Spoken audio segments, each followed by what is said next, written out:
¿Qué eligió ella con los $500 que envió papá? Mi padre llamó por teléfono, para preguntar por el regalo para mi hija, en su cumpleaños. Me giré hacia mi esposo, sobresaltada. Hola. Me quedé inmóvil, sosteniendo el teléfono en alto para que pudiera ver a Julie jugando con sus amigas. ¿Qué $500, papá? Detrás de mí, los ojos de Mako se abrieron de par en par y su taza de café casi se le escapó de las manos. El rostro de mi padre se tornó enseguida preocupado.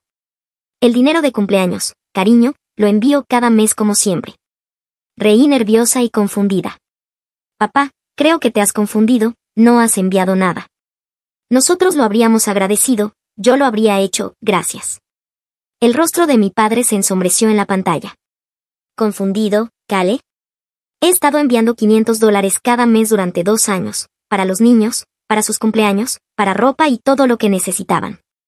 Desapareció del encuadre y regresó con una carpeta gruesa. Aquí tienes 24 transferencias, octubre, noviembre, diciembre, sostenía un comprobante tras otro frente a la cámara.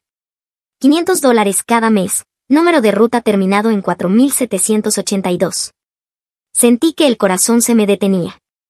Esa era la cuenta separada de Mako, la que él usaba para sus gastos de trabajo. Para mis nietos, continuó mi padre con la voz quebrada, para que no tuvieras que luchar mientras estoy destinado aquí, para que pudieran celebrar sus cumpleaños, recibir regalos de Navidad, para que compraras víveres sin angustia. Cada palabra me golpeaba como un puñetazo. Pensé en las decoraciones de cumpleaños de Julie compradas en la tienda de $1, en su sonrisa apenada cuando le prometí que el próximo año haríamos algo especial, en las noches en que yo me saltaba la cena para que los niños tuvieran suficiente, en nuestras aventuras de ramen 2 veces por semana, en las excursiones escolares que se perdieron.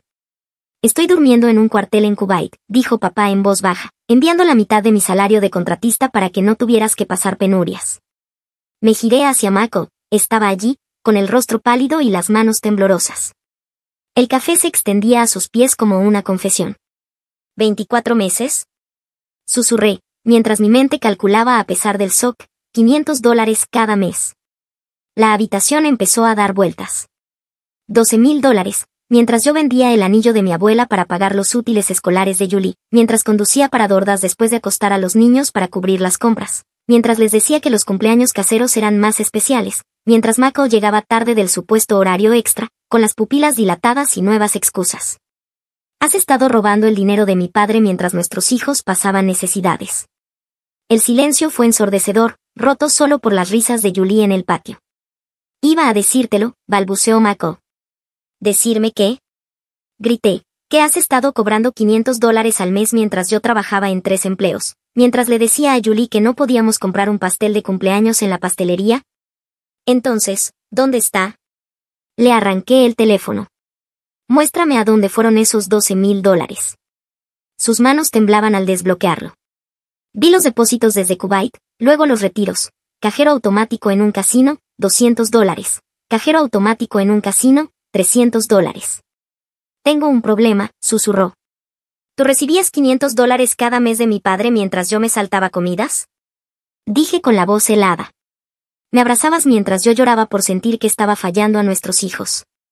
Me decías que necesitábamos controlar mejor el presupuesto, mientras robabas. La voz de papá resonó fría y cortante. Michael, ¿mi nieta comió ramen en su cumpleaños mientras tú guardabas mi dinero en el bolsillo? Michael no pudo mirar la pantalla. Estoy a 7,000 millas de distancia en un desierto. La voz de mi padre se quebró, y permitiste que mi hija creyera que yo los había olvidado. Tomé de nuevo el teléfono de Mako, pasando las transacciones. Estos retiros en el casino, mi voz temblaba. 15 de julio, fue el primer partido de fútbol de Julie. 3 de agosto, su primer recital de danza. No estabas atrapado en el tráfico, no estabas en el trabajo, estabas apostando, mientras yo estaba sola en los momentos más importantes de nuestra hija, inventando excusas de por qué su padre no podía estar allí. Él bajó la mirada, avergonzado. Entonces el recuerdo de la Navidad me golpeó como un mazo. El año pasado les dije a los niños que Papá Noel estaba teniendo un año difícil. Julie lloró, convencida de que se había portado mal. Mi voz se quebró. Volvió a casa después de ver los regalos de los demás niños y preguntó qué había hecho mal. Hizo una lista de maneras de portarse mejor para que Papá Noel la quisiera la próxima vez. La rabia me consumía. Tenías $500 en diciembre, otros 500 en noviembre, $1,000. mientras yo envolvía juguetes baratos en papel de periódico, mientras nuestra hija perfecta pasaba un año creyendo que no era lo suficientemente buena para la Navidad. Julie entró corriendo, con su corona de papel hecha a mano resbalándose. «Mami, ¿podemos comer pastel ahora?» Miré su dulce carita, luego el pastel casero que decoré a las 2 de la madrugada después de mi turno en Dordas. «Sí, cariño, ve a llamar a tus amigos». Cuando salió, volví a mirar a Michael. $500 al mes durante 2 años, mientras tu hija usaba zapatos con agujeros, mientras tu hijo no podía jugar al fútbol, mientras yo me saltaba el almuerzo todos los días para ahorrar $5. La voz de mi padre atravesó como una cuchilla. Estoy en el próximo vuelo de regreso, permiso familiar de emergencia. 24 meses de fraude bancario, Michael. El rostro de Michael se puso ceniciento. Jem, por favor. Papá habló más suave conmigo. Prepara las cosas de los niños esta noche, ya no vas a luchar sola. Estaré allí en 18 horas. Miré la corona de cumpleaños de Julie sobre la encimera, hecha con platos de papel y papel de aluminio. Ella nunca supo que su abuelo había enviado dinero para una de verdad. No solo robaste dinero, dije en voz baja, les robaste la relación con él. Julie cree que su abuelo no se preocupa. Eso se lo robaste tú. Papá se estaba poniendo la chaqueta del uniforme detrás de él. Mamá hablaba por otro teléfono. Escuché la expresión contador forense. 18 horas, repitió, y Michael, será mejor que no estés aquí cuando llegue. Colgó la llamada y, cuando me giré hacia Michael, él me miraba con algo que decía que estaba dispuesto a hacer cualquier cosa menos marcharse en paz. Apreté con tanta fuerza el borde de la encimera que mis nudillos se pusieron blancos mientras Michael daba un paso hacia mí, con la mandíbula tensa y los puños cerrados a sus costados. Afuera, los invitados del cumpleaños seguían riendo en el patio, mientras mi marido permanecía allí con un aspecto que, por primera vez en nuestro matrimonio, me hizo pensar que podría hacerme daño. Deslicé mi teléfono bajo la encimera y, sin mirar hacia abajo, escribí un mensaje rápido a papá, solo 3 palabras que lo decían todo. Julie irrumpió por la puerta trasera pidiendo cajas de zumo y yo forcé una sonrisa que me supo a vidrio roto. Mako retrocedió hacia una esquina mientras yo sacaba las bebidas de la nevera y se las entregaba con manos temblorosas. Ella salió dando saltitos, completamente ajena a que su mundo estaba a punto de cambiar para siempre. Mi pulgar buscó el número de mi vecina y le envié un mensaje preguntándole si estaba en casa, por si necesitaba sacar a los niños con rapidez. Respondió en segundos diciendo que su puerta estaba abierta para lo que hiciera falta, y eso me hizo sentirme un poco menos sola. Mako me observaba con esos ojos calculadores que dejaban claro que sabía exactamente lo que estaba haciendo. Los padres empezaron a llegar para recoger a sus hijos y yo acompañé a cada uno a la puerta con una alegría fingida, mientras Mako se quedaba en la cocina. Finalmente, la última madre recogió a su hijo y yo cerré la puerta con lentitud deliberada, consciente de lo que vendría después. Mako comenzó a hablar de inmediato, diciendo que yo no entendía nada y que pensaba devolver el dinero, pero levanté la mano para detenerlo. Saqué el teléfono, pulsé el botón de grabar y lo dejé sobre la encimera entre nosotros, con la luz roja parpadeando como una advertencia. Él empezó a pasearse por la cocina, oscilando entre culpar al estrés del trabajo y prometer que buscaría ayuda al día siguiente si tan solo le daba otra oportunidad. Lo dejé hablar mientras el teléfono registraba cada excusa y cada justificación que salía de su boca. Cuando finalmente admitió haber tomado el dinero, insistiendo en que solo lo estaba tomando prestado, sentí el estómago darme un vuelco, aunque mantuve el rostro completamente neutral. Los niños entraron preguntando por la cena y yo les dije que esa noche haríamos una pijamada especial en la habitación de mamá, convirtiéndolo en una aventura. Se entusiasmaron con la idea de acampar en mi dormitorio y les ayudé a reunir sus peluches y mantas mientras Mako observaba desde la puerta. Una vez que estuvieron acomodados con una película en mi portátil, cerré con llave la puerta de mi habitación. Escuché los pasos de Mako en el pasillo. Golpeó una vez, lo bastante fuerte para sacudir el marco, pero se detuvo cuando le recordé que los niños escuchaban y no necesitaban oír aquello. Desde el baño, con el agua corriendo para amortiguar mi voz, llamé a la línea policial de emergencias no urgentes.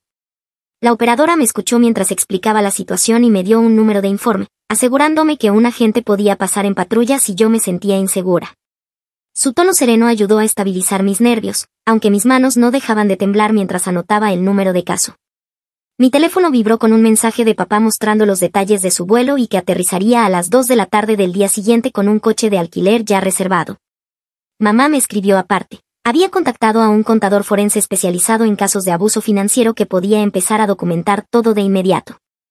Saber que ambos estaban movilizando desde distintos frentes me hizo sentir menos atrapada en esta pesadilla. Esa noche casi no dormí, levantándome cada hora para revisar los cerrojos y observar a los niños durmiendo plácidamente en mi cama. Hacia las 3 de la madrugada oí a Mako moverse en el garaje. Agarré el teléfono para registrar la hora y lo que estaba escuchando. La puerta del garaje se abrió y se cerró 2 veces. Luego arrancó su camioneta y la dejó encendida 20 minutos antes de volver a entrar. Anoté todo en mis notas del móvil, creando una cronología de sus movimientos que podría ser relevante como prueba. Al amanecer ya había redactado un registro detallado de los últimos 2 años, cada noche tardía, cada evento perdido, cada excusa sobre las horas extra. Los niños se despertaron a su hora habitual y los preparé para la escuela como si nada hubiera cambiado, manteniendo su rutina intacta. Julie me preguntó por qué habíamos hecho la pijamada y le respondí que había sido solo por diversión, mientras le trenzaba el cabello con dedos temblorosos. Preparé sus almuerzos y revisé sus mochilas mientras el ronquido de Mako llegaba desde el sofá del salón. Al pasar para buscar los zapatos de los niños lo vi tumbado allí, rodeado de botellas de cerveza vacías y colillas. La luz de la mañana iluminaba la prueba de cuáles eran sus verdaderas prioridades. Este hombre que había robado a sus propios hijos, ahogando su culpa en alcohol. Julie me preguntó si papá estaba enfermo y le respondí que simplemente estaba despedido, mientras le ayudaba con la chaqueta. Mi hijo tomó su mochila sin decir palabra, aunque vi en sus ojos la confusión con la que miraba a su padre. Salimos a esperar el autobús escolar y les apreté las manos con más fuerza de lo habitual, preguntándome cómo iba a protegerlos de todo esto. Cuando el autobús llegó, los vi subir los escalones y después conduje directamente al banco. Mis manos temblaban mientras completaba el papeleo para abrir mi propia cuenta corriente. El empleado me ayudó a cambiar el depósito directo de mi trabajo y me mostró cómo transferir exactamente la mitad desde nuestra cuenta conjunta. Hice capturas de pantalla del saldo antes de mover un solo dólar y dejé intacta la parte de Mako. Al volver a casa, su coche seguía en la entrada y lo oí roncar en la planta superior. Saqué nuestros documentos importantes del archivador del pasillo, los certificados de nacimiento, las tarjetas del seguro social, los papeles del seguro. En el cajón de su escritorio, que estaba sin llave, encontré los extractos de su cuenta separada escondidos detrás de declaraciones de impuestos antiguas. Los retiros en el casino se remontaban a 3 años, no solo a 2. Página tras página mostraba el mismo patrón, con cantidades cada vez mayores. Fotografié cada estado de cuenta con mi teléfono y luego guardé todo en el maletero de mi coche. Mi móvil empezó a vibrar con alertas de fraude mientras todavía estaba en la entrada. Mako estaba en un cajero automático del centro retirando dinero de nuestra cuenta conjunta. Llamé al banco de inmediato, pero ya había sacado $400. La mujer al teléfono me ayudó a congelar la cuenta. Pero el daño ya estaba hecho. Tomé capturas de pantalla de cada alerta y las añadí a mi creciente carpeta de pruebas. A la hora de recoger a los niños en la escuela, fui directamente a la oficina principal y expliqué que había una emergencia familiar. La secretaria tomó nota en el sistema informático de que solo yo podía retirar a los niños. La maestra de Julie me detuvo en el pasillo y comentó que Julie parecía preocupada, que había preguntado varias veces durante la hora del cuento si todo estaba bien en casa. Le respondí que estábamos enfrentando algunos cambios, pero que los niños estaban seguros. De vuelta en mi coche, redacté un correo a la directora explicando la situación de custodia y pidiéndole que documentara cualquier intento de Mako de recoger a los niños en la escuela. Su respuesta llegó en cuestión de minutos asegurando que seguirían el protocolo y que solo me los entregarían a mí. Otra red de seguridad se había activado. Mientras esperaba a que salieran, los mensajes de Mako comenzaron a llegar sin descanso. Mientras preparaba la cena, primero se disculpaba y me rogaba que habláramos. Luego, en cuestión de minutos, se enojaba diciendo que yo estaba exagerando por unos errores. 1 hora después, ya me amenazaba con llevarse a los niños si no dejaba de ser dramática. Hice capturas de todos y cada uno de los mensajes, sobre todo de aquellos en los que usaba la palabra llevar. Pasó de disculparse, a culparme, a lanzar amenazas, todo en apenas 60 minutos. Llamé a Legal Aid y conseguí una cita con Lucy O'Donnell para la mañana siguiente. Escuchó toda mi historia y enseguida comenzó a rellenar los documentos para una orden de protección de emergencia. Me explicó que el proceso tardaría algunos días, pero que estaba haciendo lo correcto. Había visto este mismo patrón muchas veces, las apuestas, las amenazas, la manipulación. Pasé el resto de la tarde escribiendo cada detalle que recordaba, cada cumpleaños que se perdió alegando horas extras cuando en realidad estaba en el casino, cada noche que me acosté con hambre para que los niños comieran mientras él tenía dinero en el bolsillo, cada excursión escolar a la que no pudieron ir porque no podíamos pagarla. La mano se me acalambraba de tanto escribir, pero volcarlo todo en el papel era como sacar veneno de mi cuerpo. Lucy lo leyó y me dijo que era una prueba contundente para el caso de custodia. Aquella misma tarde descubrí que, aunque había congelado la cuenta conjunta, Mako me envió un mensaje acusándome de ser abusiva con el dinero. 20 minutos más tarde recibí una alerta. Había sacado un adelanto en efectivo de $2,000 con nuestra tarjeta de crédito, en un cajero automático del casino, como siempre. Llamé enseguida para bloquearla, pero el dinero ya se había esfumado. Eso elevaba el total de sus robos a $14,000 entre lo que había enviado mi padre y este último golpe. Papá llamó durante el baño de los niños desde su escala en Alemania. Su voz sonaba cansada pero firme mientras pedía actualizaciones de todo. Cuando mencionó la fiesta de cumpleaños de Julie, la voz se le quebró un poco. Alcancé a oír a mamá en el fondo, haciendo listas de cosas que traer y personas a las que llamar. Los dos estaban en modo de protección total, listos para ayudarnos a reconstruir lo que Mako había destruido. La mañana siguiente se arrastró como si cada minuto durara una hora. Finalmente, a las 2:15 de la tarde, sonó el timbre y allí estaba papá, de pie en el porche con su ropa polvorienta de contratista y un bolso de viaje. Las rodillas me flaquearon y me sostuve del marco de la puerta mientras los niños corrían gritando y se lanzaban a sus brazos. Él dejó caer el bolso y los levantó, mirándome por encima de sus cabezas con una mirada feroz que decía que nadie volvería a hacernos daño. Mako oyó el alboroto desde el dormitorio y lo vi asomarse por la esquina antes de retirarse cuando los ojos de papá lo encontraron.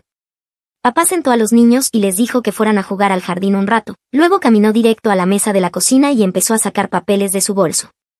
Extendió estados de cuenta, recibos de transferencias y correos electrónicos impresos sobre la mesa.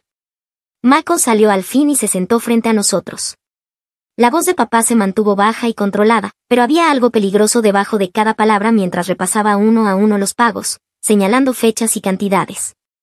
15 de octubre, $500, mientras Julie llevaba zapatos con agujeros. 3 de noviembre, $500, mientras cenaban ramen. 1 de diciembre, $500, mientras los niños pensaban que Papá Noel los había olvidado. Mako mantenía la vista fija en la mesa y murmuró algo sobre que la adicción era una enfermedad, pero papá lo interrumpió con una mirada que podía haber derretido acero. Tras repasar las 26 transferencias, papá le dijo a Mako que hiciera una maleta y se marchara. Mako cruzó los brazos y dijo que esa también era su casa. Entonces papá sacó el teléfono y llamó a la policía, explicando que necesitábamos una civil stand-by para una situación doméstica. 2 agentes llegaron en menos de 20 minutos y le explicaron con calma a Mako que, aunque no podían obligarlo a irse definitivamente esa noche, le recomendaban encarecidamente que recogiera algunas cosas y encontrara dónde quedarse para dejar que todos se tranquilizaran. Mako tomó una bolsa de basura y empezó a echar ropa dentro mientras murmuraba sobre sus derechos y que todo era ilegal, pero los agentes permanecieron de pie observando hasta que salió por la puerta. Cuando se fueron, yo no pude quedarme quieta y mucho menos dormir. Tomé todos los estados de cuenta y comencé a armar una cronología en una cartulina con 2 columnas. En la izquierda escribí cada dificultad que habíamos pasado, cada oportunidad perdida, cada vez que tuve que decirles no a los niños. En la derecha, cada retiro en el casino que Mako hizo con el dinero de papá. Ver el viaje escolar que Julie se perdió al lado de un retiro de $200 en un cajero del casino me hizo correr al baño y vomitar. Papá se quedó despierto conmigo preparando una cafetera tras otra, sin intentar arreglar nada, solo dejándome trabajar en silencio.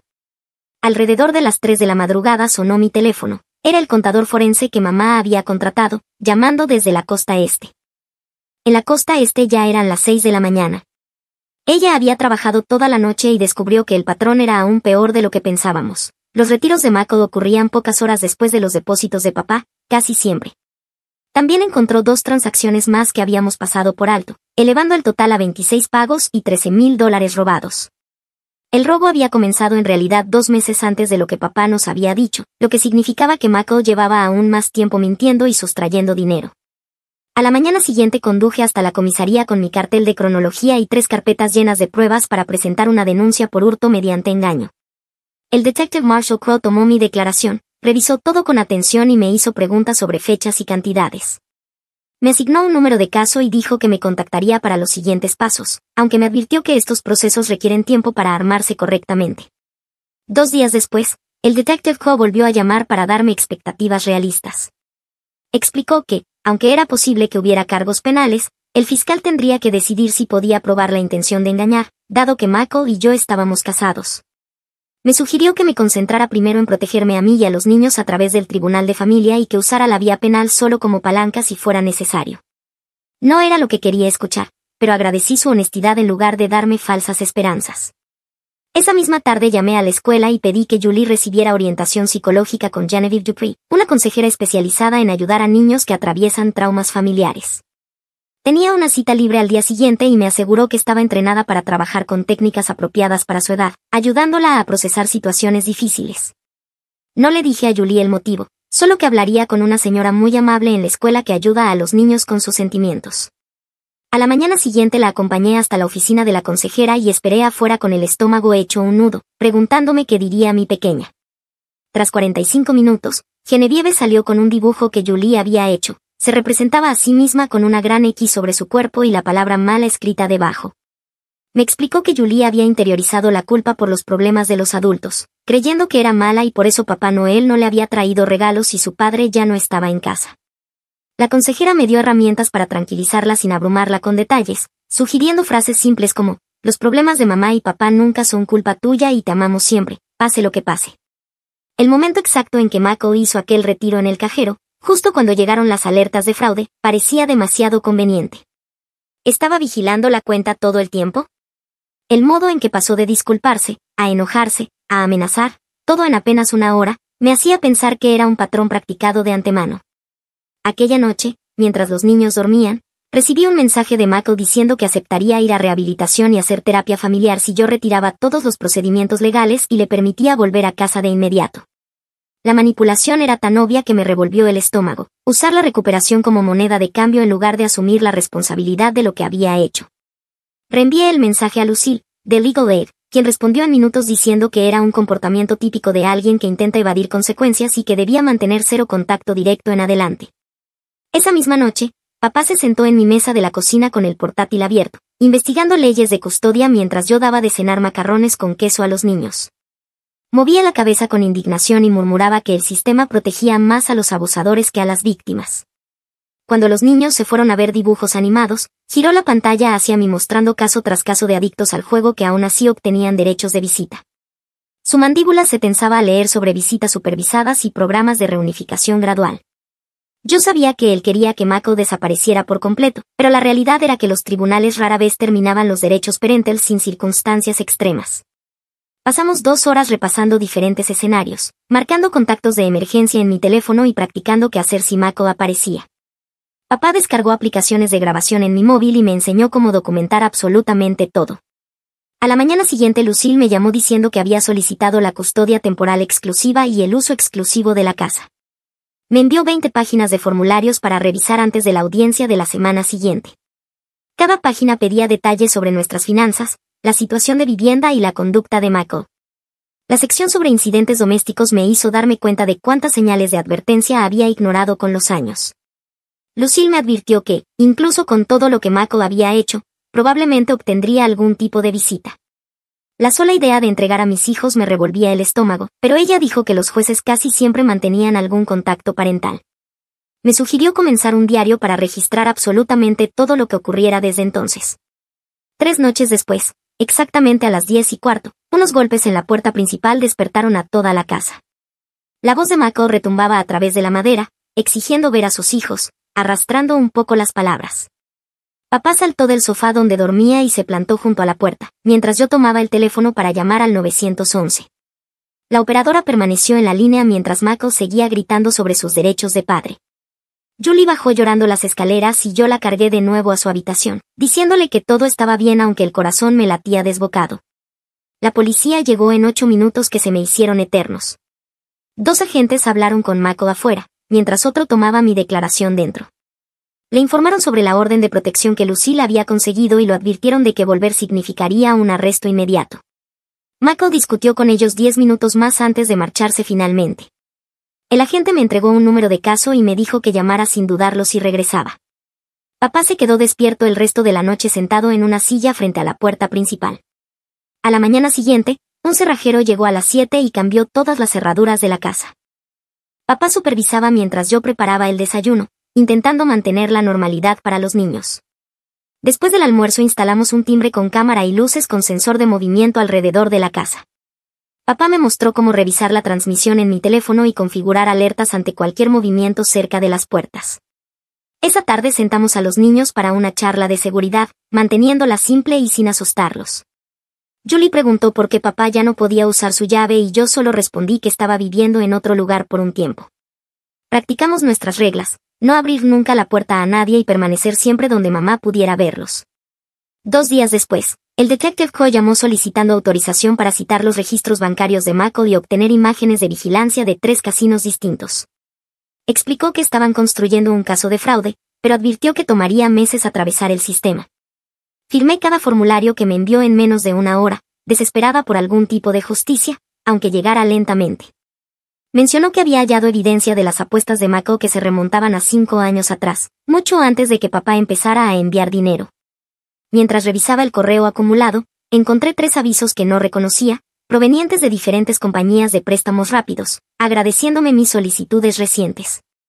Las manos me temblaban al llamar a los números y descubrir que Mako había usado mi número de seguro social para pedir prestados $5,000 en total. Cada empresa decía que los préstamos se habían solicitado en línea con mi información, pero desde direcciones IP desconocidas. La rabia fue tan intensa que tuve que sentarme para no desmayarme.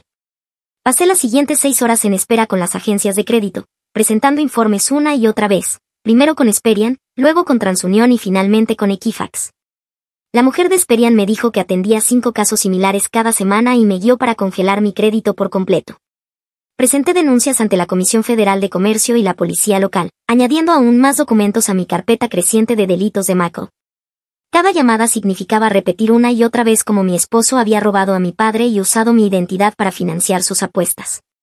El representante de la tercera compañía de préstamos me dijo que necesitarían un informe policial para investigar el fraude. Esa misma tarde conduje hasta la comisaría y presenté otra denuncia, sumando el robo de identidad a la lista.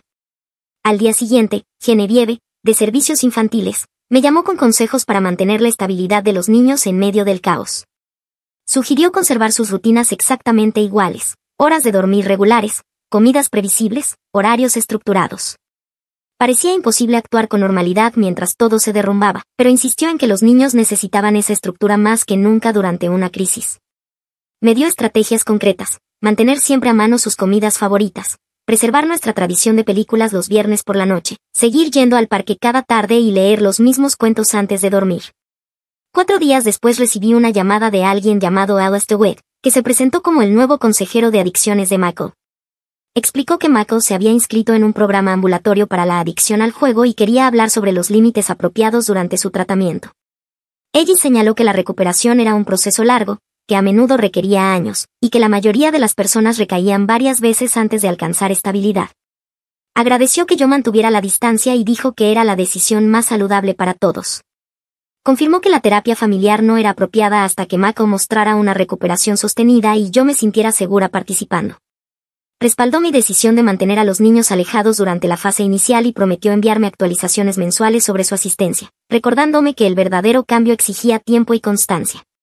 2 semanas más tarde me senté en la sala del tribunal, observando al juez hojear el enorme paquete de pruebas que Lucille había preparado. Al fin había llegado la audiencia de custodia temporal, tras lo que había parecido una eternidad. Mako estaba en la otra mesa con su abogado designado por el tribunal, las manos entrelazadas como si rezara. El juez levantó la vista de los documentos financieros que mostraban el dinero robado y los registros de apuestas. Le preguntó directamente a Mako sobre los $12,000 y él balbuceó una respuesta hablando de su problema y de que estaba recibiendo ayuda. Cuando le preguntó por los préstamos rápidos solicitados a mi nombre, su abogado objetó, pero la jueza lo desestimó. Tras 40 minutos de testimonio y revisión de pruebas, me otorgó la custodia principal, con Mako teniendo visitas supervisadas cada 2 sábados, en espera de una evaluación más profunda. No era la protección total que yo deseaba para mis hijos, pero al menos alguien estaría vigilándolo en esos encuentros. La jueza mencionó específicamente que las pruebas de abuso financiero la preocupaban y ordenó que Mako continuara con su tratamiento. Al salir de la corte, Lucille me advirtió que todo era solo temporal hasta la audiencia completa en 3 meses. A la mañana siguiente tuve una reunión con la fiscalía sobre los cargos penales. La fiscal, una mujer de aspecto cansado con montones de expedientes en su escritorio, me explicó que probar la intención de fraude electrónico era casi imposible, ya que estábamos casados cuando ocurrió. Dijo que los tribunales suelen considerar los bienes matrimoniales como compartidos, incluso cuando un cónyuge oculta dinero al otro. Sin embargo, el robo de identidad con los préstamos rápidos era diferente. Allí había falsificado mi firma y usado mi número de seguro social sin permiso. Ella avanzaría con esos cargos, aunque me advirtió que el proceso tomaría meses y podría terminar solo en libertad condicional si Mako no tenía antecedentes. Salí sintiéndome frustrada, como si robarle a la familia contara menos que robarle a un desconocido. Ese fin de semana, papá me sentó en la mesa de la cocina con una carpeta de documentos. Su permiso de emergencia terminaba en 3 días y debía regresar a Kuwait. Había creado un fideicomiso para los niños, al que solo yo podía acceder con 2 formas de identificación y una firma notariada. De esa manera Mako no podría tocarlo, ni siquiera si volvía a tener mis datos. Mamá se quedaría una semana más para ayudar con la logística y para que los niños se adaptaran a su nueva rutina. Papá me hizo prometer que lo llamaría si ocurría cualquier cosa, por pequeña que fuera. El centro de visitas supervisadas era un antiguo edificio de oficinas transformado, con juguetes y cámaras en cada sala. La primera visita de Mako estaba programada para el sábado por la mañana, y Julie llevaba toda la semana preguntando por su papá. Cuando llegamos corrió hacia él de inmediato, pero se detuvo en seco al ver a la supervisora sentada en la esquina con un portapapeles. Michael intentó actuar con normalidad, pero Julie no dejaba de mirar a la extraña y preguntarle por qué estaba allí. Él le dijo que era solo alguien para ayudarles a jugar, pero Julie no era ingenua. Se aferró a él unos minutos y después se apartó, confundida por toda la situación. Cuando la recogí 2 horas más tarde, tuvo una crisis completa en el coche. El repentino interés de Mako en la rehabilitación justo cuando aparecieron los problemas legales me hacía pensar si no habría repetido esta misma estrategia con otras personas antes. Qué conveniente descubrir el camino hacia la recuperación exactamente en el momento en que llegan las consecuencias. Julie lloraba desconsolada porque extrañaba a su padre y no entendía por qué alguien tenía que vigilarlos. La abracé en el asiento trasero hasta que se quedó dormida de puro agotamiento, con el corazón roto al verla confundida por el cambio repentino de su mundo. Mi bandeja de entrada se llenaba de mensajes interminables de Mako, muros de texto caóticos, alternando entre asumir responsabilidades y culparme por destruir la familia. Decía que su consejero le había recomendado escribir un diario de sentimientos, pero en lugar de guardarlo en privado me lo enviaba todo a mí. Un párrafo reconocía su problema, el siguiente me acusaba de exagerar. Yo reenviaba cada correo a Lucille sin leer más que las primeras líneas. Ella me dijo que continuara documentándolo todo para la audiencia de custodia permanente. El lunes llegó una nueva crisis. Encontré un aviso de desalojo pegado en nuestra puerta. El arrendador había estado intentando comunicarse durante semanas por pagos de renta atrasados. Resultó que Mako no había pagado ni octubre ni noviembre, guardándose también ese dinero mientras yo me angustiaba por comprar víveres. 2 meses atrasados significaban $3,600 más recargos. Llamé al arrendador de inmediato, explicando la situación mientras caminaba nerviosa por el apartamento vacío. Acordó un plan de pago si podía entregar la mitad de inmediato y el resto en 3 meses. Papá transfirió el dinero esa misma tarde, sumando a mi mezcla de vergüenza y gratitud. Esa noche pasé horas debatiéndome entre mudarme con mis padres en la costa este o mantener a los niños en su escuela actual por estabilidad. Julie ya había perdido demasiado, y cambiar de colegio a mitad de curso me parecía cruel. Su maestra me confirmó que estaba teniendo dificultades con los cambios en casa y que necesitaba consistencia, así que me inscribí en 3 aplicaciones de reparto de comestibles y empecé a conducir cada noche después de acostar a los niños. Papá protestó cuando se enteró, pero yo necesitaba mantenerme en pie por mí misma. El agotamiento valía la pena si con ello Julie podía seguir en su aula, rodeada de sus amigas. El miércoles, el Detective Co llamó con una actualización que me revolvió el estómago. Había obtenido imágenes de seguridad del casino para fechas específicas que yo había indicado. El 15 de octubre, la marca de tiempo mostraba a Mako en una mesa de póker durante el primer recital de danza de Julie. Recordé haberme sentado sola en aquel auditorio, inventando excusas a otros padres sobre por qué su papá no estaba allí. El 3 de noviembre fue peor, verlo riendo con otros jugadores durante su primer partido de fútbol, mientras yo aplaudía sola en la banda, me rompió algo por dentro que no sabía que aún podía quebrarse. La semana siguiente, Ellis llamó con noticias preocupantes sobre el cumplimiento de Mako en su tratamiento. Había faltado a 2 sesiones grupales y, cuando asistía, minimizaba su adicción y culpaba a factores externos. El centro de visitas supervisadas también informó que se mostraba agitado y distraído, revisando el teléfono constantemente y terminando antes de tiempo. Ellis me explicó que ese comportamiento mostraba que no estaba realmente comprometido con la recuperación. El sábado, en la práctica de fútbol de Julie, yo estaba ayudándola a atarse los cordones cuando otra madre me agarró del brazo. Señaló al otro lado del campo. Mako estaba de pie tras la valla, observando. Mi orden de protección prohibía específicamente que se acercara a menos de 500 pies de los niños. Distraje a Julie con estiramientos mientras llamaba frenéticamente al 911. Otros padres formaron una barrera discreta entre él y el campo. Cuando la policía llegó 15 minutos después, ya se había marchado, pero presenté otro informe documentando la violación. El oficial dijo que estos reportes ayudarían en la próxima audiencia para mostrar un patrón de desobediencia a las órdenes judiciales. 2 días más tarde estaba en la oficina de Lucille rellenando el papeleo para una orden de protección completa. Me explicó que las violaciones reiteradas de Mako fortalecerían nuestro caso. Sacó las fotos del incidente en el campo de fútbol y los informes policiales de cada infracción. El expediente crecía semana tras semana. Firmé formulario tras formulario pidiendo la suspensión de todas las visitas hasta que Mako completara los requisitos judiciales que había estado ignorando.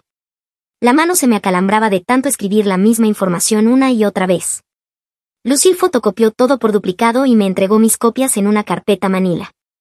La constante sensación de tener que vigilar a mis espaldas me estaba desgastando, pero no podía bajar la guardia ahora.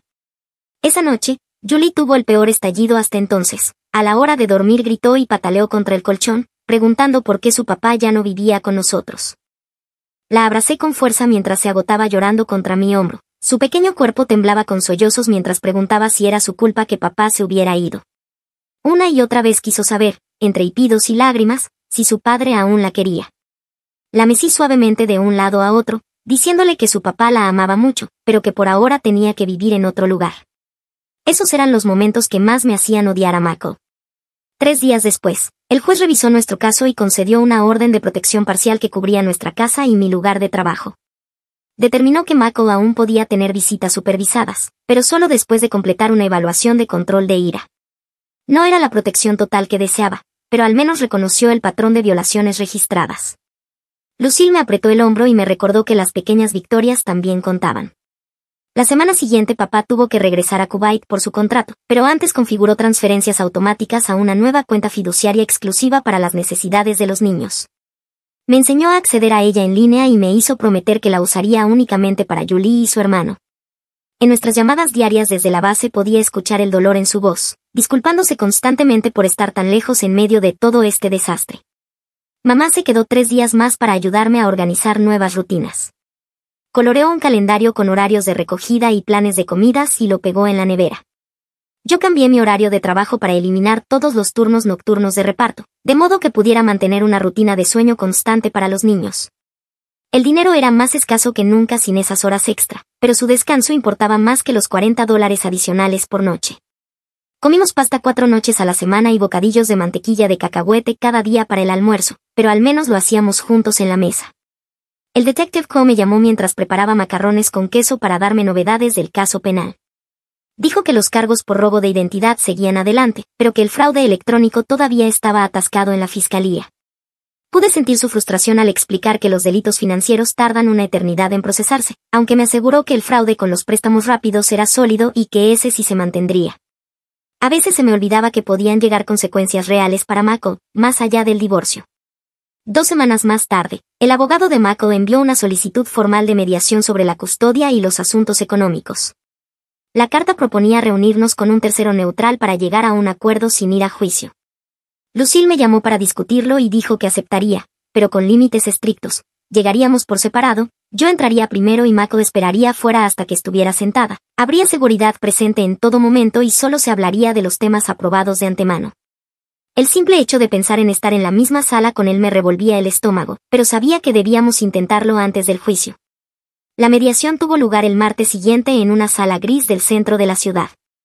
Mako se sentó al otro lado de la mesa larga, viéndose más pequeño de lo que recordaba, mientras su abogado revolvía papeles. Pasamos 4 horas discutiendo sobre horarios de visitas y pagos de manutención. El mediador nos mantuvo enfocados en las necesidades de los niños en lugar de en nuestra rabia. Mako aceptó una manutención de $600 al mes, aunque ambos sabíamos que probablemente nunca la pagaría. También aceptó que las visitas seguirían siendo supervisadas hasta que completara todos los requisitos judiciales, incluida la evaluación de control de ira y clases de crianza. La casa quedaría conmigo y con los niños, pues un cambio de vivienda solo causaría más trauma. De regreso a casa desde la mediación, apreté con fuerza el volante mientras pensaba en lo que habíamos logrado. La manutención estaba ordenada, aunque Mako nunca la cumpliera, las visitas seguían supervisadas, lo que significaba que los niños estaban protegidos, y la casa era nuestra por ahora, lo que significaba no mudarnos ni cambiar de escuela.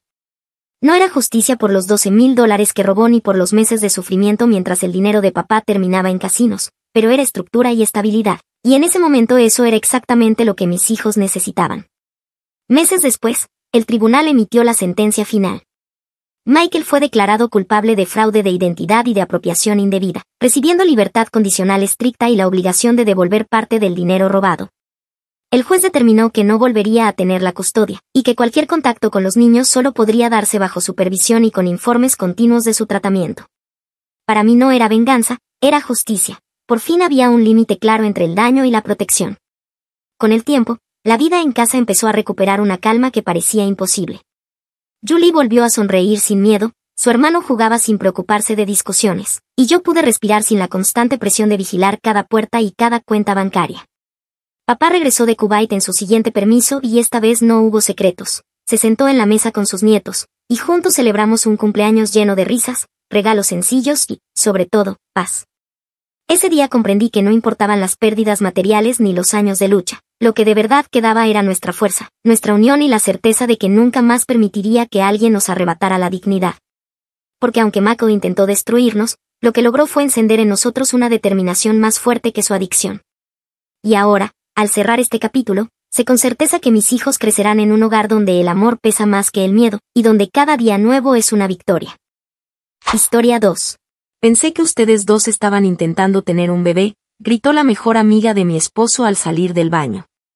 Me quedé paralizada al descubrir un secreto aterrador. Sane levantó un frasco naranja de prescripción y preguntó con incredulidad, entonces, ¿por qué tienes mifepristona? Esto es medicación abortiva, termina los embarazos. Me reí con nerviosismo. Eso no es mío, yo jamás. Jasper, ¿es tuyo? El silencio fue insoportable. Sane nos miró a los dos, comprendiendo lentamente. Aquí solo viven 2 personas, añadí mientras se leía la etiqueta, recetado el mes pasado, y también el anterior. Sentí el estómago caer. Mis abortos espontáneos, he tenido 4 en 23 meses. Me levanté temblando. Has estado envenenándome, has estado matando a nuestros bebés. Jasper retrocedió contra la encimera, el rostro gris. No es lo que piensas. Entonces explícame por qué hay medicación abortiva en nuestra casa, mientras yo tomo suplementos de fertilidad, mientras me inyecto hormonas, mientras me culpo a mí misma por fallarnos. Tu madre me llamó defectuosa en acción de gracias. Tu hermana anunció su tercer embarazo en Navidad y todos me miraron con lástima.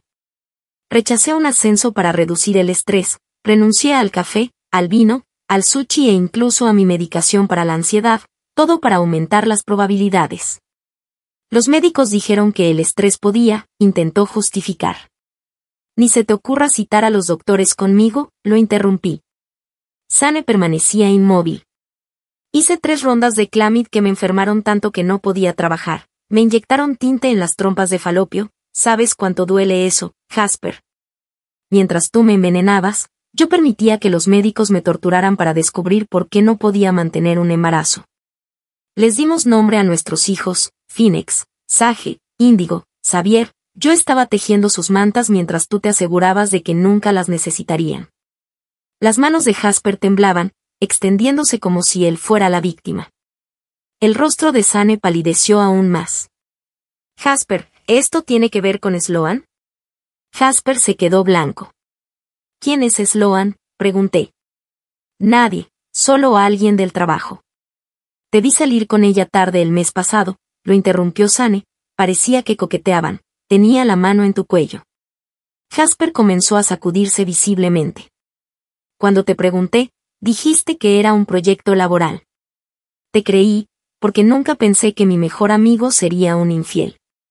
Pero la manera en que tiemblas me hace dudarlo. Agarré su teléfono. Dijiste que ella no era nadie, entonces no te importará que mire. Los mensajes con Sloan aparecieron de inmediato, corazones, emojis, No puedo esperar a que seas libre. Subí con la mano temblando. ¿El seguro ya pagó? Sentí un escalofrío. Seguí leyendo. $8,000 esta vez, igual que las 3 anteriores. Perfecto. Casi suficiente para el abogado y el depósito del apartamento. Una más y lo logramos. Ella quiere intentarlo el próximo mes. Perfecto momento.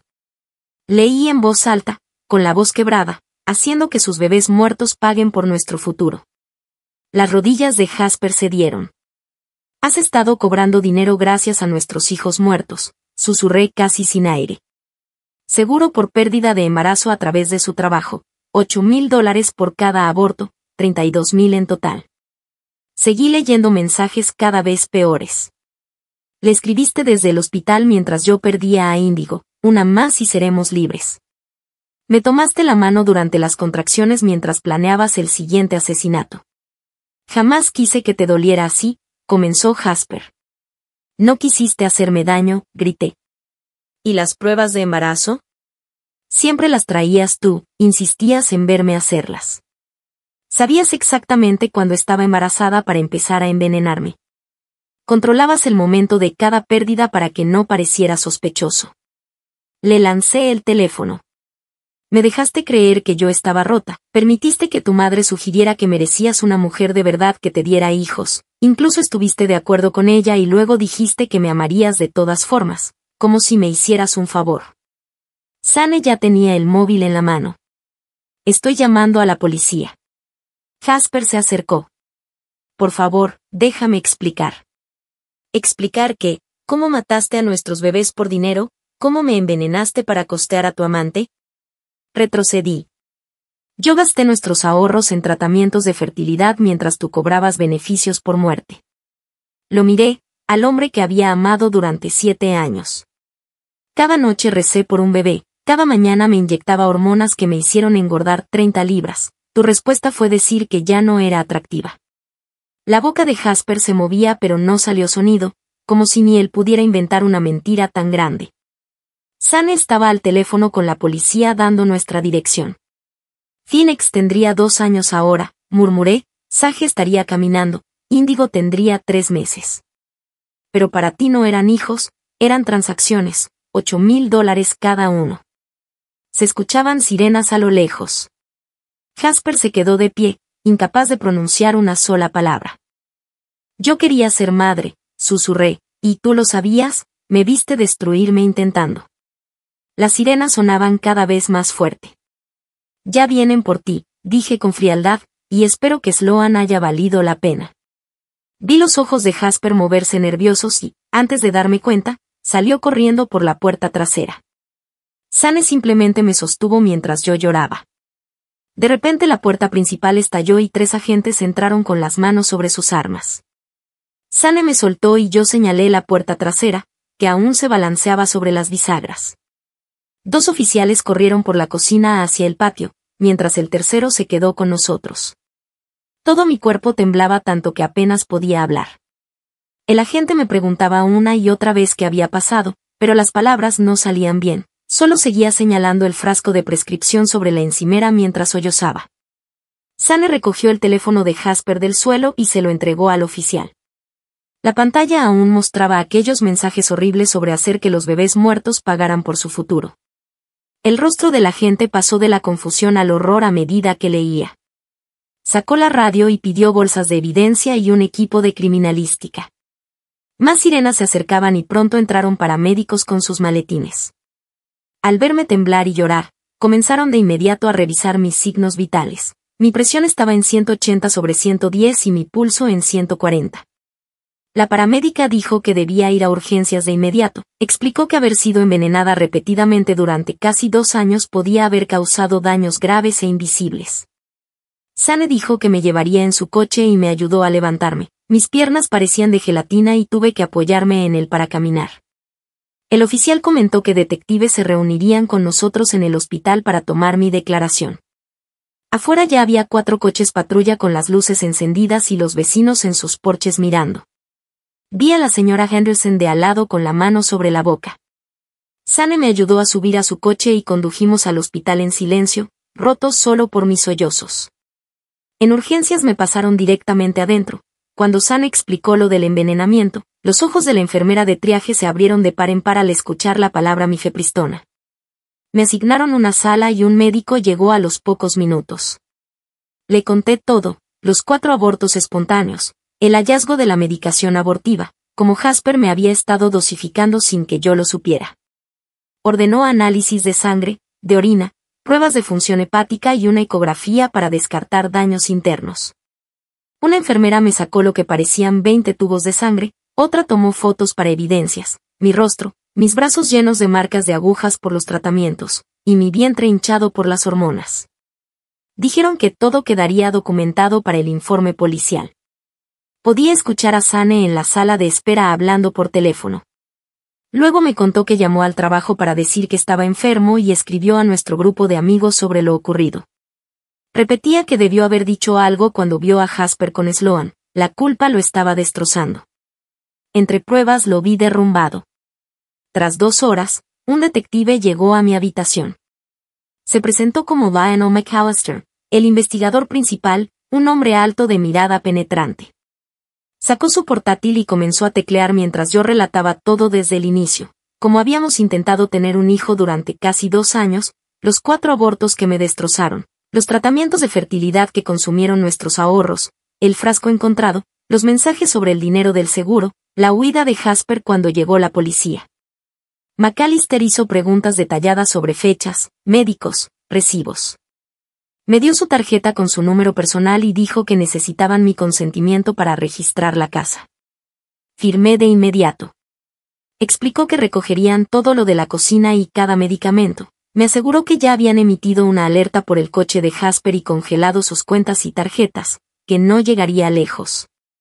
Después de que se marchó, una trabajadora social entró en la habitación. Era una mujer mayor de manos suaves que me explicó que lo que había sufrido se llamaba coerción reproductiva y que era una forma reconocida de violencia doméstica. Me entregó folletos sobre órdenes de protección y recursos para víctimas. Me dijo que lo de Jasper constituía intento de asesinato, fraude y abuso doméstico al mismo tiempo. Me ayudó a llenar la solicitud de una orden de restricción de emergencia allí mismo, en la cama del hospital. Esa noche, hacia las 9, el médico regresó con resultados preliminares. Mis enzimas hepáticas estaban elevadas por el envenenamiento continuo. Explicó que tardaríamos meses en saber la magnitud del daño, me recetó fármacos para ayudar a mi hígado y me derivó a especialistas. Añadió que tuve suerte de que Sane encontrara ese frasco, pues otro embarazo con Jasper podría haberme matado. Me dieron el alta a las 10:30 con un montón de papeles y citas de seguimiento. Sane me llevó a su apartamento, ya que la policía declaró nuestra casa escena del crimen y no podía volver en al menos 48 horas. Su piso era pequeño pero limpio, me preparó la habitación de invitados con sábanas frescas y toallas, me hizo té de manzanilla y se quedó conmigo mientras yo miraba la pared en silencio, sin poder asimilar nada. Mi teléfono vibraba sin parar con mensajes y llamadas, pero no podía responder a nadie. A medianoche llamé a mi jefa. Sabía que no iría a trabajar ni mañana ni quizás en semanas. Ella notó en mi voz que algo terrible había ocurrido. Solo dije que había una emergencia familiar y que necesitaba tiempo.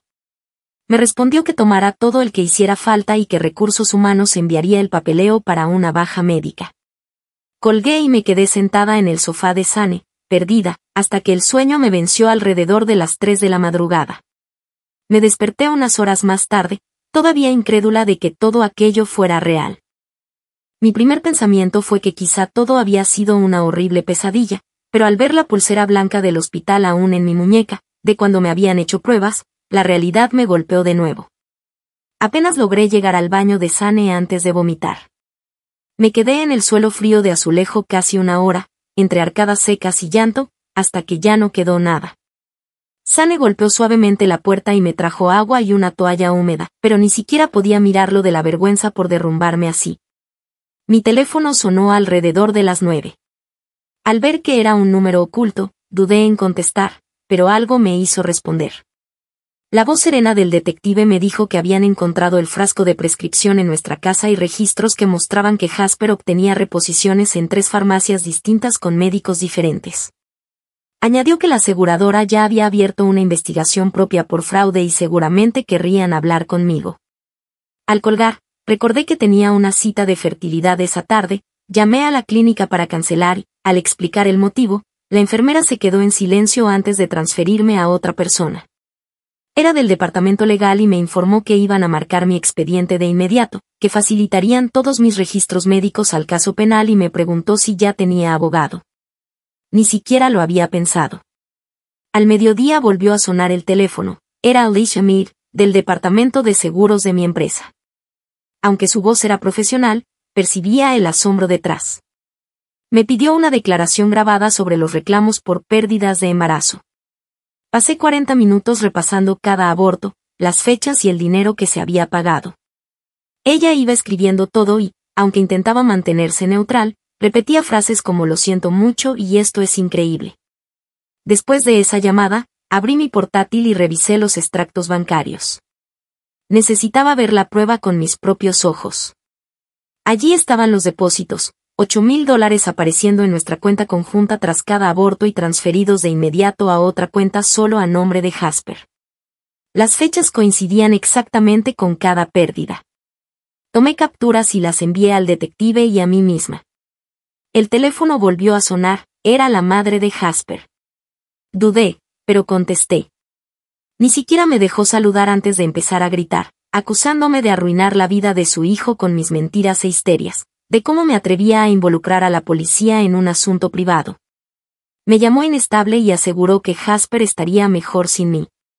Colgué, no sin antes grabar todo en el móvil de Sane. Envié la grabación al detective y bloqueé su número, el de su esposo y el de la hermana de Jasper, porque sabía que todos me llamarían después. 3 días pasaron en una niebla de entrevistas policiales, llamadas con abogados e investigadores de seguros. Entonces apareció un correo de una dirección desconocida, era de Jasper. Decía que todo había sido un malentendido, me rogaba que frenara a la policía antes de que fuera demasiado lejos y tuvo el descaro de afirmar que la medicación era para ayudarme a sobrellevar los abortos, no para causarlos. Alegaba que intentaba ahorrarme dolor al terminar los embarazos cuando no eran viables. Leer sus mentiras me revolvió tanto el estómago que corrí otra vez al baño. Al día siguiente tuve cita con un especialista en reproducción recomendada por el detective. Revisó toda mi historia clínica y explicó que la exposición repetida a la mifepristona podía haber dañado seriamente mi útero y cuello uterino. Ordenó pruebas especializadas y advirtió que mi fertilidad futura quizá estaría comprometida para siempre. Confesó que había visto casos parecidos, pero nunca uno de envenenamiento deliberado por parte de un cónyuge. Mientras yo estaba en la consulta, San estaba en la comisaría dando su declaración formal sobre haber visto a Jasper con Sloan. Mostró fotos de cuando los había sorprendido en un restaurante el mes pasado, la noche en que Jasper me dijo que estaba en una cena con un cliente. En una imagen se veía claramente la mano de Sloan en el cuello de Jasper, sentados demasiado juntos para ser simples compañeros de trabajo. Sane también relató cómo Jasper le mintió cuando lo confrontó, asegurando que era solo un proyecto laboral. Esa tarde el detective me llamó con una noticia aún peor. El equipo forense había analizado nuestra cafetera y encontrado residuos de mifepristona en el depósito y en el filtro. También revisaron los suplementos vitamínicos que Jasper me daba para el estrés y descubrieron que las cápsulas habían sido abiertas, rellenadas con la medicación y selladas otra vez. Aquello demostraba que no eran incidentes aislados, sino un envenenamiento premeditado y prolongado. 3 días después me encontré sentada en una sala de espera que olía a velas de vainilla y a revistas viejas, con la certeza de que mi vida nunca volvería a ser la misma. Mis manos se aferraban a un vaso de papel con agua que temblaba sin parar.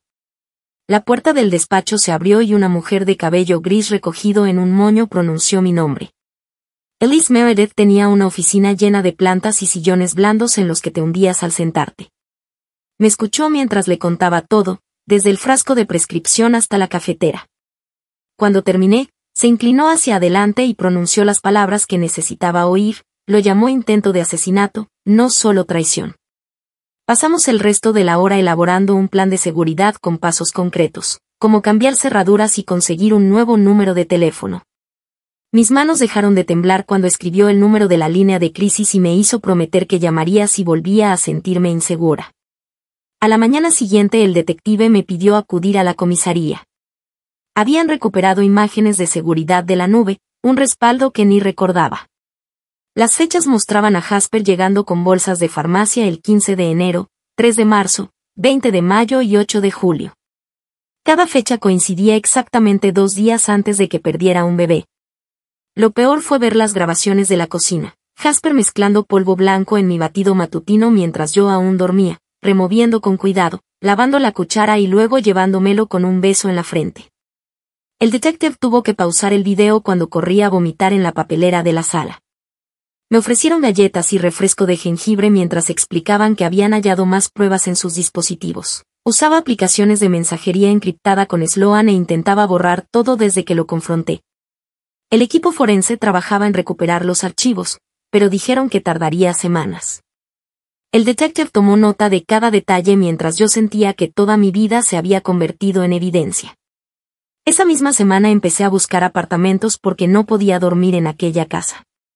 Cada visita era como observar a otra persona caminar por habitaciones vacías preguntando por el contrato de arrendamiento. El primero era demasiado caro, el segundo daba a un patio de juegos lleno de niños gritando y riendo, y el tercero tenía una cocina idéntica a la nuestra, lo que me obligó a salir antes de que el agente terminara de hablar. Finalmente encontré un pequeño apartamento de un dormitorio sobre una panadería que olía a pan recién hecho cada mañana. El propietario no hizo preguntas cuando no pude dar referencias de mi dirección actual. 2 semanas después me llamó la fiscalía. Vincent Milligan tenía una voz áspera y carraspeaba mientras explicaba que preparaban 2 causas, una por envenenamiento y otra por fraude al seguro.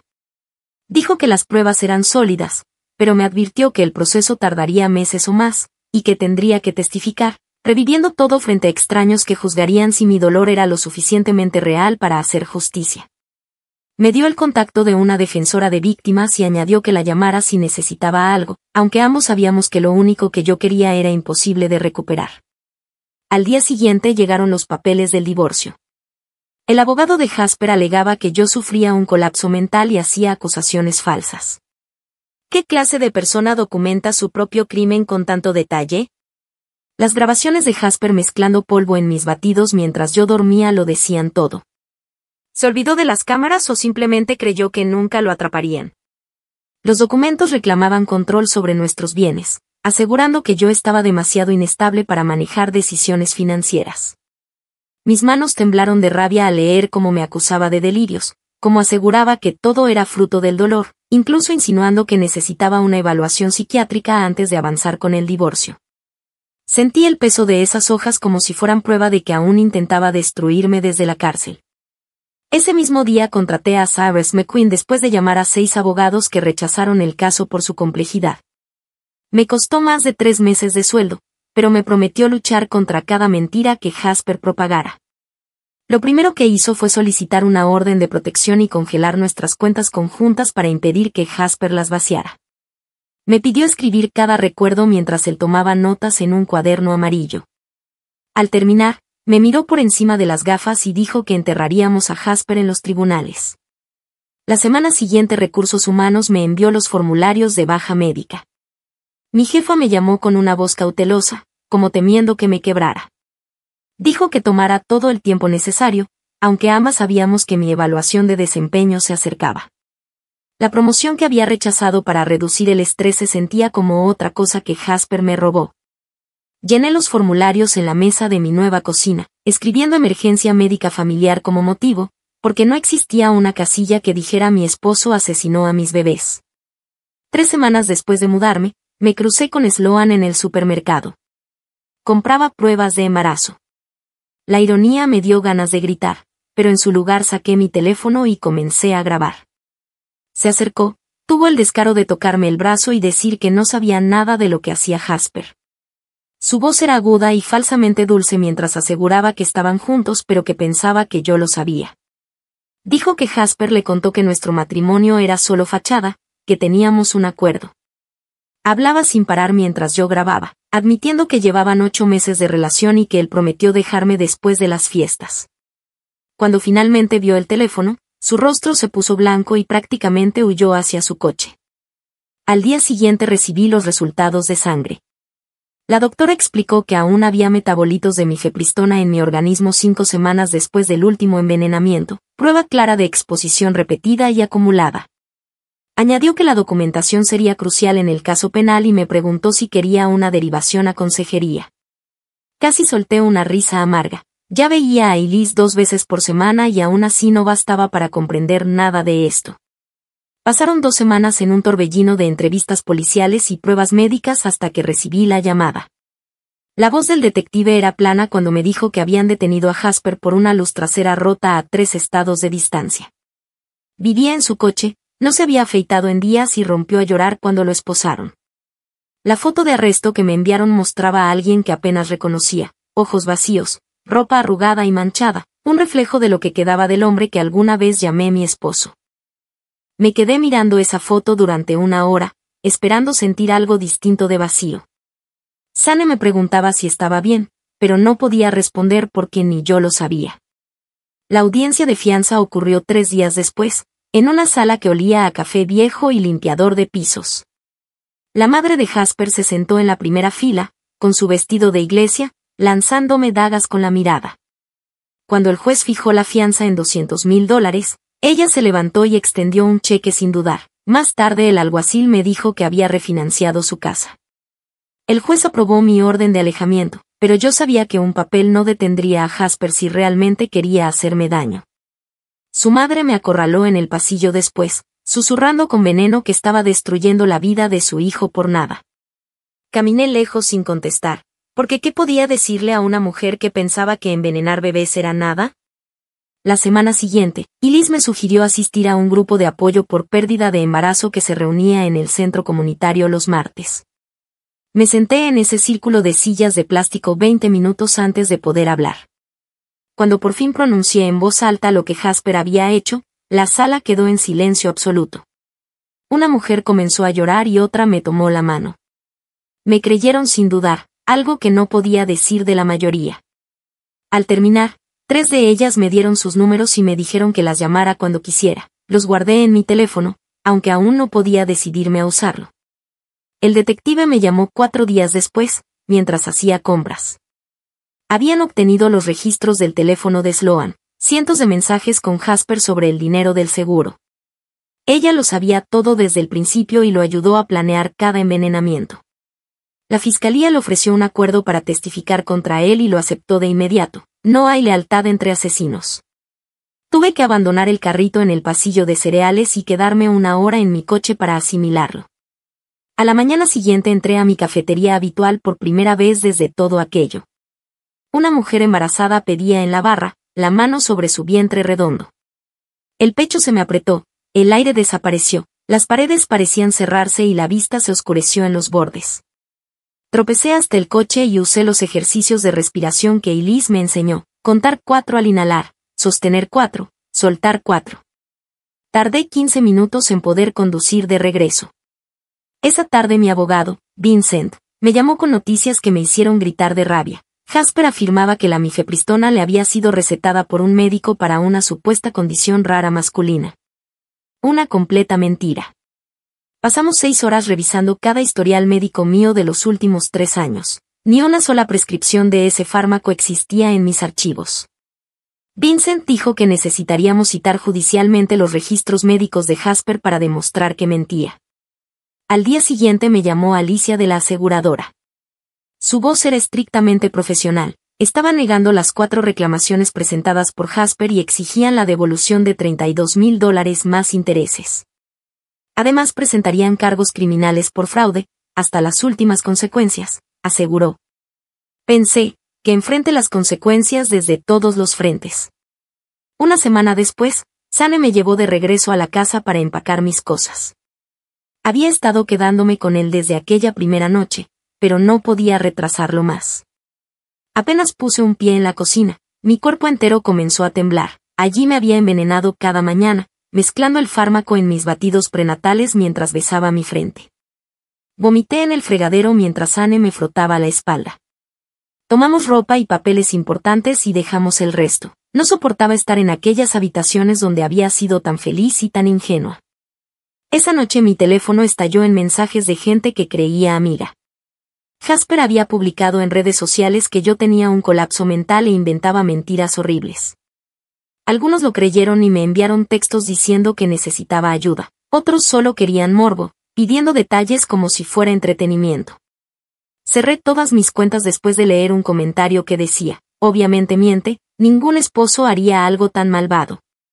La semana siguiente, la fiscalía trajo a una toxicóloga forense para revisar mi caso. Pasamos 3 horas mientras explicaba cómo el patrón de envenenamientos mostraba planificación meticulosa, cada dosis calculada para terminar el embarazo manteniéndome con vida, lo que requería conocimientos médicos precisos. El intervalo entre dosis estaba diseñado para parecer abortos espontáneos naturales. Dijo que quien hizo esto sabía perfectamente cómo hacerlo pasar por mala suerte. El fiscal grabó todo para el juicio. 2 semanas más tarde estaba cargando cajas en la camioneta de Sane bajo la lluvia que empapaba mi chaqueta. El apartamento nuevo quedaba al otro lado de la ciudad, en un edificio con olor a alfombra húmeda y manchas de agua en el techo. Sane cargó mi sofá hasta el 3er piso sin quejarse, aunque su cara se enrojecía del esfuerzo. Trabajamos en silencio, porque cada vez que intentaba hablar su voz se quebraba y desviaba la mirada. Cuando terminamos de montar el somier, se sentó en el suelo mirando sus manos, abriendo la boca como queriendo hablar pero sin lograrlo. Al final dijo que debió haberme contado cuando vio a Jasper con Sloan. Le respondí que no era su culpa, pero él negó con la cabeza y dijo que había sido un cobarde. Después de eso establecimos reglas sobre cuántas veces podía revisarme, porque su culpa lo llevaba a escribirme cada hora. A la mañana siguiente Vincent me llamó para decir que el abogado de Jasper quería reunirse para hablar de un acuerdo de culpabilidad. Conduje hasta la oficina de Vincent, cuyas paredes estaban cubiertas de títulos de derecho y fotos estrechando la mano de personas importantes. El abogado de Jasper se sentó frente a nosotros con una carpeta llena de papeles y comenzó a hablar de reducir los cargos si yo aceptaba no demandar por daños. Vincent lo escuchó en silencio. Luego se recostó en su silla y dijo que las pruebas eran demasiado sólidas como para considerar un acuerdo. El abogado insistió y propuso que Jasper se declarara culpable de simple agresión en lugar de envenenamiento. Vincent se rió y respondió que el gran jurado jamás aceptaría eso. 3 días después tuve que asistir a la mediación de divorcio en una sala de conferencias con vista a la ciudad. Jasper estaba en el otro extremo de la mesa, más delgado, con ojeras profundas.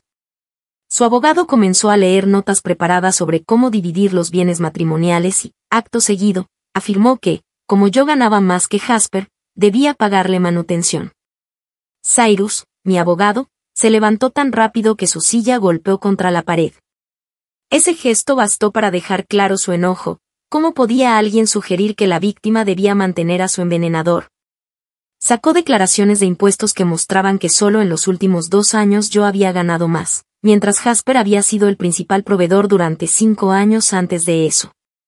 Cyrus también señaló que Jasper me había robado mediante fraude de seguros, por lo que cualquier reclamo de manutención era absurdo. El abogado de Jasper intentó rebatir, pero Cyrus lo aplastó con jurisprudencia y precedentes hasta que retiraron la petición. El lunes siguiente regresé al trabajo, aunque solo mediodía, porque no podía concentrarme.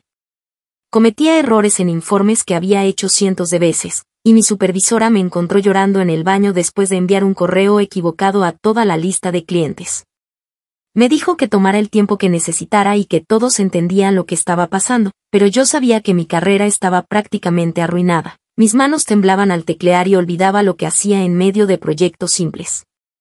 Una semana más tarde Vincent me llamó con noticias devastadoras. Sloan había aceptado un acuerdo con la fiscalía y les entregó todo, incluidos mensajes donde Jasper llamaba a los bebés oportunidades financieras y calculaba cuánto dinero generaría cada uno.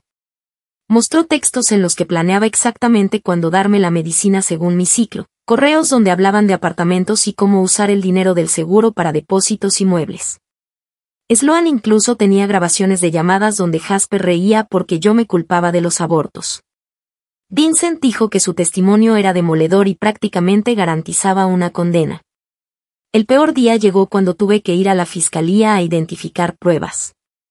Sacaron bolsas transparentes con las mantas que había tejido para los bebés. La amarilla de Phoenix aún tenía las agujas puestas, a medio punto, la verde de Sage estaba casi terminada, faltaba solo el borde, La morada de índigo apenas tenía unos centímetros, la azul de Xavier estaba completa, envuelta en papel de seda con la esperanza de usarla algún día. El fiscal me pidió confirmar si eran mías y apenas pude responder que sí. También llevé los diarios de embarazo donde anotaba síntomas y sueños para cada hijo. Ver todo aquello etiquetado con números de caso me hizo comprender que esos bebés nunca serían más que pruebas en un proceso penal. 2 semanas después, el gran jurado se reunió. Esa tarde Vincent me llamó. Habían imputado a Jasper por todos los cargos, incluido asalto con veneno, fraude al seguro y violencia doméstica. Podría enfrentarse a 20 años de prisión. Me dijo que era uno de los casos más sólidos que había visto por la cantidad de pruebas y el testimonio de Sloan, pero advirtió que los juicios siempre son impredecibles y que el abogado de Jasper intentaría sembrar dudas. Debíamos prepararnos para una batalla larga, aunque Jasper aún podía buscar un acuerdo. La semana siguiente tuve cita con mi doctora de fertilidad.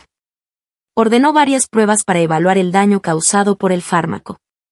Los resultados fueron mixtos, cicatrices, pero no infertilidad completa. Me dijo que tal vez aún podía tener hijos, aunque debía esperar al menos un año para permitir que mi cuerpo sanara, y que además el trauma emocional necesitaba tiempo antes de intentar de nuevo. Salí de la consulta entumecida, sin saber si alguna vez querría intentarlo otra vez después de todo lo vivido. Mientras lidiaba con lo legal, comencé a recibir correspondencia extraña, estados de cuenta de tarjetas de crédito que jamás había solicitado, con deudas de miles de dólares. Llamé a las compañías y confirmaron que estaban a mi nombre, con mi número de seguro social, cargadas con joyas, electrónicos y adelantos en efectivo por $30,000. Llevé todo a Cyrus, quien presentó denuncias de fraude, pero advirtió que tardaría meses en resolverse y que quizá tendría que pagar parte mientras peleábamos. Encontró solicitudes falsificadas con mi firma y envió pruebas a las empresas, aunque se movían lentamente. Ayer por la mañana llegué a la oficina y encontré un enorme arreglo floral en mi escritorio con una nota escrita por Jasper, pidiendo perdón. Las cámaras mostraron al repartidor, pero no quien había hecho el pedido. Llamé a la policía para denunciar la violación de la orden de restricción, pero dijeron que sin pruebas de que Jasper lo hubiera encargado, solo podían darle una advertencia. Seguridad me acompañó hasta el coche y prometió vigilar futuros envíos. Tiré las flores a la basura, aunque el olor permaneció en mis manos incluso después de lavarlas 5 veces. Pasaron 6 meses hasta que me encontré en mi apartamento encendiendo 4 velas pequeñas en lo que habría sido el primer cumpleaños de Índigo. El aroma a vainilla llenaba la sala mientras me sentaba en el suelo, nombrando en voz alta cada llama, Phoenix, Sage, Índigo y Xavier.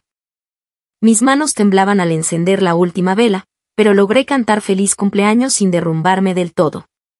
El pastel que había comprado permanecía intacto sobre la mesa de centro, junto a 4 pequeñas cajas envueltas que contenían calcetines de bebé que no pude evitar comprar.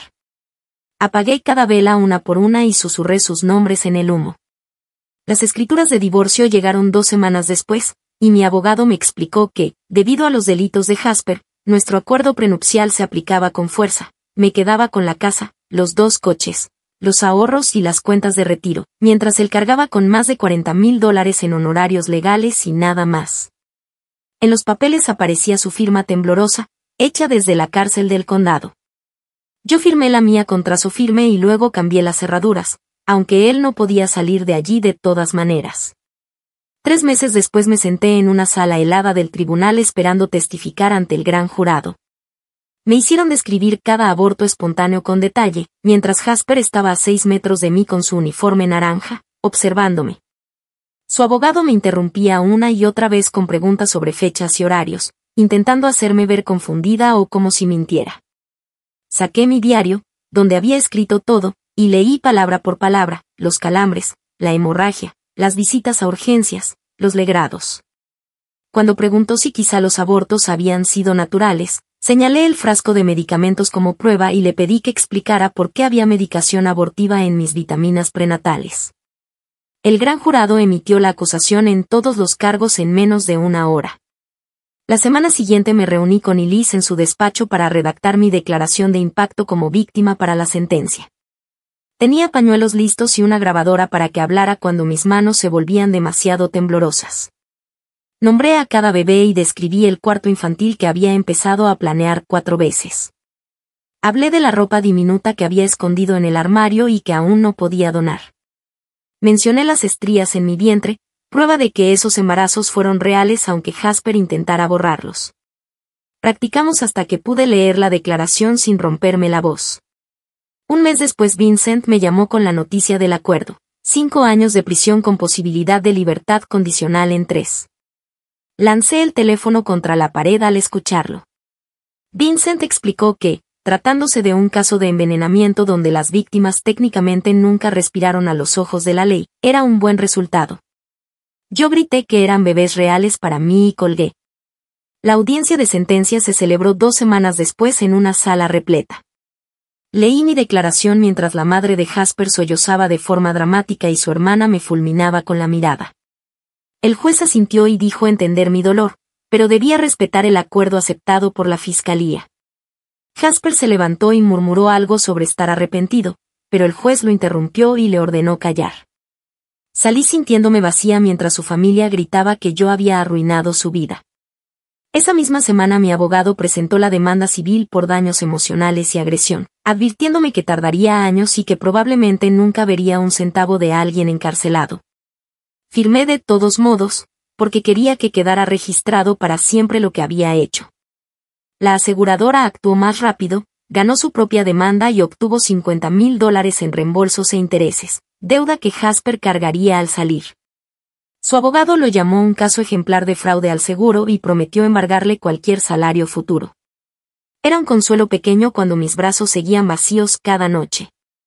6 meses después comencé a colaborar con un grupo de apoyo a víctimas de violencia doméstica, contando mi historia en salas llenas de mujeres que asentían con reconocimiento. Algunas tenían moretones visibles, otras heridas invisibles como las mías, de parejas que encontraron formas creativas de controlarlas y dañarlas. La coordinadora explicó que la coerción reproductiva era más común de lo que la gente creía, y que mi relato ayudaba a otras a reconocer las señales. Una mujer se me acercó llorando porque su marido manipulaba su anticonceptivo y ella pensaba que estaba perdiendo la cordura. Un año después de aquel momento en que Sane levantó el frasco de prescripción, estaba en la oficina de Elise para nuestra sesión mensual. Los ataques de pánico habían pasado de diarios a quizá una vez por semana, generalmente provocados por anuncios de bebés o noticias de embarazos en redes sociales. Había vuelto al trabajo a tiempo completo y aceptado la promoción que antes había rechazado, lanzándome a jornadas de 12 horas que mantenían mi mente ocupada. Mis compañeros habían dejado de tratarme con cautela y lograba pasar la mayoría de los días sin llorar en el baño. El pasillo de bebés en el supermercado aún me hacía abandonar el carrito y huir al coche algunas veces, pero Elise decía que era normal y que quizá nunca desaparecería del todo. Había empezado a salir de nuevo, solo cafés que no llegaban a nada porque tarde o temprano tendría que explicar por qué me estremecía al hablar de hijos. ¿Cómo puede alguien documentar su propia maldad de esa forma? Aquellos mensajes donde Jasper llamaba a los bebés oportunidades financieras. Me preguntaba si los escribió sin sentir nada, solo calculando cifras mientras yo soñaba con abrazarlos. El dolor no se había hecho más pequeño, pero yo había aprendido a cargarlo como una mochila pesada, encontrando equilibrio para seguir caminando cada día. Sane había empezado a venir los jueves a ver partidos de baloncesto, pedíamos comida china y, a diferencia de los primeros meses, ya no intentaba arreglarlo todo ni disculparse cada 5 minutos. Había establecido reglas claras: avisar antes de venir, no quedarse más de lo debido, no mencionar a Jasper salvo que yo lo hiciera. Eso nos permitió construir algo que se sentía casi normal otra vez. Una tarde la prisión llamó mientras yo revisaba facturas médicas. La voz al otro lado me informó que Jasper había sido atacado por otro recluso y estaba en la enfermería con costillas rotas y la mandíbula fracturada. Colgué sin preguntar si estaba bien y volví a ordenar mis papeles, esperando sentir algo, lo que fuera. Pero solo había un espacio vacío donde antes vivía el cuidado. Mi jefa me llamó aparte la semana siguiente y me ofreció una transferencia al departamento de marketing, en el edificio este, donde nadie conocía mi historia y no tendría que ver la sala de descanso donde Sloan almorzaba, ni pasar frente a la antigua oficina de Jasper. Ese viernes empaqué mi escritorio y trasladé todo a un cubículo con vista al estacionamiento, en lugar del patio donde solíamos comer juntos. Elise me convenció de aceptar un café, Solo un café, con un hombre de su club de lectura que conocía mi situación pero aún así quería conocerme. Aguanté 20 minutos antes de inventar una excusa sobre una emergencia laboral, porque su colonia me recordó al aftershave que Jasper usó en nuestra boda, y terminé vomitando en el baño del restaurante antes de conducir de regreso a casa. El abogado me llamó mientras plantaba tomates en mi nuevo huerto para decirme que la demanda civil se había resuelto por $75,000 que probablemente nunca vería, pero al menos había un documento legal que establecía que Jasper jamás podría contactarme, incluso después de salir de prisión. Compré 4 árboles pequeños en el vivero y los planté a lo largo de la valla trasera, uno por cada bebé, escribiendo sus nombres en piedras de río que coloqué en la base de cada tronco. Fénix recibió un manzano, porque alguna vez hablamos de recoger manzanas con nuestros hijos. Sage tuvo un roble, por la fuerza, Índigo, un cerezo, por la belleza, y Xavier, un arce, porque fue cuando más lo intentamos por él. Los regaba cada mañana antes del trabajo, arrancaba hierbas los fines de semana y a veces me sentaba en el césped entre ellos leyendo libros sobre pérdida gestacional. Y Liz me contó que un reportero del periódico estatal había dejado 3 mensajes de voz sobre hacer un reportaje sobre coerción reproductiva y fraude de seguros, pero borré las llamadas sin responder. No quería convertirme en la advertencia trágica del café dominical de nadie. El aniversario llegó un martes. Pedí el día libre y lo pasé en mi jardín, entre los árboles que empezaban a mostrar brotes nuevos, dándome cuenta de que había sobrevivido a algo que debería haberme destruido por completo. No estaba agradecida por encontrar una fuerza que nunca quise, ni orgullosa de sobrevivir a algo que jamás debió ocurrir, pero aún estaba aquí, aún respiraba, aún me levantaba cada mañana para regar 4 árboles, ir a trabajar y, a veces, incluso reírme de los pésimos chistes de Sane durante los partidos de baloncesto. El veneno que Jasper me dio durante 2 años no me mató, aunque sí mató a nuestros bebés. Y algunos días eso se sentía como una especie de victoria, aunque fuera una que nunca quise ganar. De verdad agradezco que hayas estado conmigo hoy. Ha sido fascinante simplemente explorar y reflexionar sobre todo esto juntos. Espero encontrarte de nuevo pronto. Dale me gusta al video, ayuda más de lo que piensas. ¿Qué harías si fueras el autor? Gracias por unirte a Toe Hoy. Recuerda darle me gusta, suscribirte y activar la campana de notificaciones para no perderte nuestro próximo video. Hasta pronto. Toe, te lo agradece.